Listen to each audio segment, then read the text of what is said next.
আসসালামু আলাইকুম ভিউয়ার্স। আশা করি সবাই ভালো আছেন, সুস্থ আছেন। আমরা কম্পিউটার যখন অন করি, তারপর হঠাৎ করে দেখি যে আমাদের এই সি ড্রাইভটি লাল হয়ে গেছে। এটা আমি গতকালও দেখি নাই, কিন্তু আজকে লাল হয়ে গেছে। এটা কিভাবে হলো এবং কি কারণে হয়? ৩ টি কারণে সি ড্রাইভ ফুল হয়ে যায় এবং সি ড্রাইভ লাল হয়ে যায়, জায়গা থাকে না।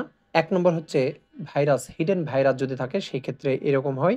২ নম্বর, সি ড্রাইভে পর্যাপ্ত ডাটা থাকে, যেমন ডাউনলোড, ডকুমেন্ট, ডেস্কটপ, পিকচার এবং ভিডিওজের ডাটা থাকলে এরকম লাল হয়ে যায়।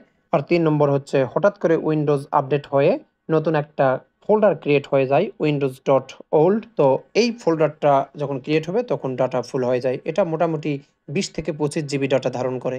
তো আমরা এটা কিভাবে ডিলিট করব সেটা দেখাবো, সাথে থাকবেন। এটা ডিলিট করতে আমরা সি ড্রাইভে যাব। সি ড্রাইভে গিয়ে রাইট ক্লিক করব, প্রপার্টিসে যাব এবং ডিস্ক ক্লিন আপে ক্লিক করব।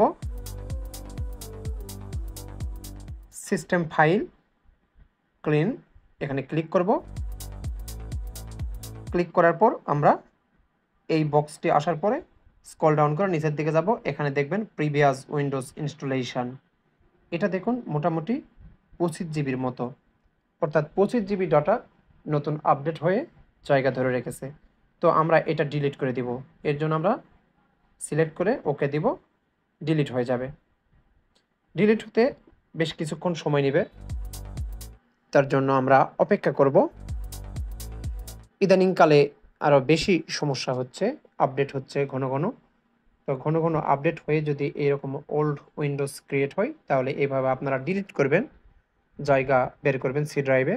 তা না হলে পিসি হ্যাং করবে, স্লো হবে। তো ভিডিওটি ভালো লাগলে অবশ্যই লাইক, কমেন্ট, শেয়ার করবেন আর সাবস্ক্রাইব করতে ভুলবেন না। আসসালামু আলাইকুম।